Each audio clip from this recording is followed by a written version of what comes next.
Bank Indonesia mengklaim ekonomi syariah menyumbang 80% dari produk domestik bruto tanah air. Sebagai salah satu negara dengan jumlah penduduk muslim terbesar di dunia, menjadi peluang baru perekonomian. Pemirsa, ekonomi syariah dianggap menjadi solusi tepat di tengah ekonomi global penuh ketidakpastian. Informasi lain, Festival Ekonomi Syariah di Jawa Timur mendorong pesantren memiliki satu produk unggulan. Baru 1 hari dibuka, nilai transaksi Festival Ekonomi Syariah mampu mencapai 9 miliar rupiah.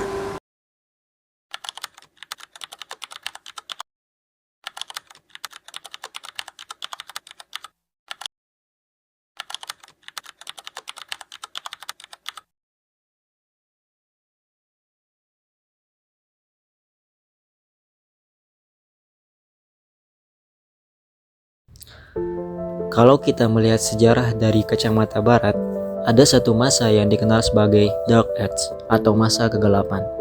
Ini adalah periode setelah runtuhnya kekaisaran Romawi. Sekitar abad ke-5 sampai abad ke-15 disebut dark karena bagi mereka hampir tidak ada kemajuan di bidang ilmu pengetahuan, ekonomi maupun filsafat.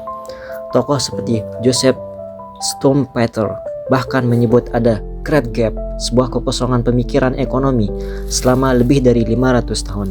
Seakan-akan dunia berhenti berkembang. Tapi tunggu dulu. Itu hanya dari sudut pandang Eropa. Sementara di sisi lain, di dunia Islam, justru sedang berlangsung sebuah era yang sangat berbeda, yaitu The Golden Age of Islam. Pada saat Eropa tenggelam dalam masa kegelapan, kota-kota Islam seperti Baghdad, Kairo, dan Andalusia bersinar sebagai pusat ilmu pengetahuan dan perdagangan dunia. Di Baghdad berdiri Bait al-Hikmah atau House of Wisdom, tempat para ulama dan ilmuwan menerjemahkan karya-karya Yunani, Persia hingga India ke dalam bahasa Arab.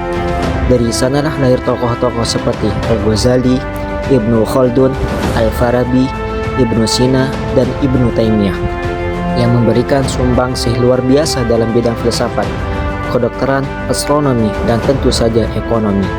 Jadi, ketika Barat menyebut masa itu sebagai Dark Age, bagi dunia Islam justru itu adalah masa kejayaan.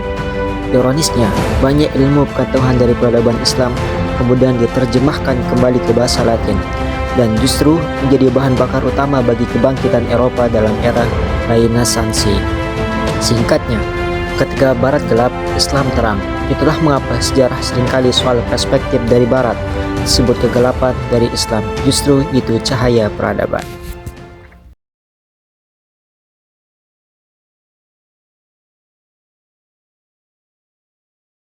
Sejarah pemikiran ekonomi Islam dimulai sejak masa Rasulullah SAW dan para sahabat. Di periode awal ini muncul tokoh-tokoh penting seperti Zaid bin Ali yang menegaskan larangan riba dalam bentuk apapun.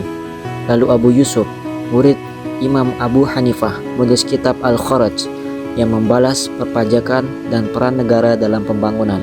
Ia menolak pajak tetap dan mengusulkan pajak proporsional agar lebih adil. Kemudian Muhammad Al-Syaibani dalam kitab Al-Ihtisab dan Al-Asal membahas muamalah seperti sewa-menyewa, perdagangan, pertanian, hingga kemitraan bisnis seperti mudharabah. Ada juga Al-Muhasibi yang menekankan usaha halal, larangan laba zalim, serta kewajiban kerja sama dalam masyarakat. Tokoh lain seperti Junaid Al-Baghdadi, Ibnu Maskawih, dan Al-Mawardi menulis tentang etika ekonomi, peran uang, hingga kewajiban negara mengawasi pasar. Semua ini membentuk fondasi ekonomi Islam.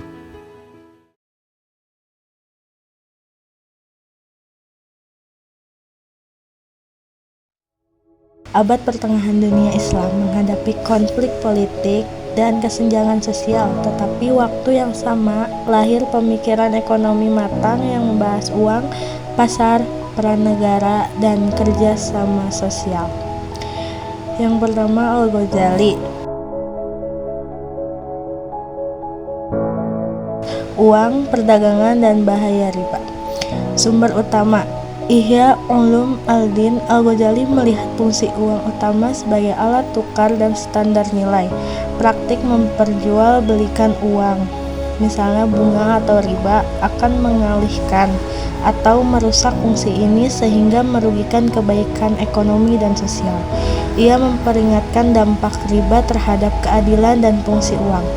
Implikasi praktis: menolak praktik yang membuat uang berperan sebagai tujuan untuk mendapat keuntungan dari uang itu sendiri, daripada sebagai sarana pertukaran. Membuka ruang pemikiran tentang bentuk uang, misalnya token atau representatif money, menurut batasan syariah.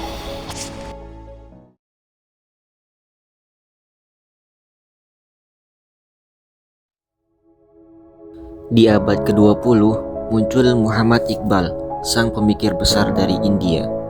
Ia mengkritik kelemahan kapitalisme dan komunisme, lalu menawarkan jalan moderat berbasis Islam. Bagi Iqbal, zakat bukan sekedar ritual, tapi instrumen strategis untuk membangun masyarakat yang adil. Periode ini menjadi jembatan menuju pemikiran kontemporer ekonomi Islam yang masih terus berkembang hingga hari ini. Ekonomi Islam yang dulu hanya konsep, kini jadi kekuatan global. Awalnya di abad ke-20, para cendekiawan mulai membangkitkan kembali prinsip ekonomi syariah. Puncaknya, setelah banyak negara muslim merdeka, muncullah Midgorm Savings Bank di Mesir tahun 1963 sebagai bank syariah modern pertama di dunia. Di Indonesia, ide ini terwujud dengan didirikannya Bank Muamalat Indonesia pada tahun 1992. Sejak itu, aset perbankan, asuransi, takaful, dan pasar modal syariah terus berkembang pesat.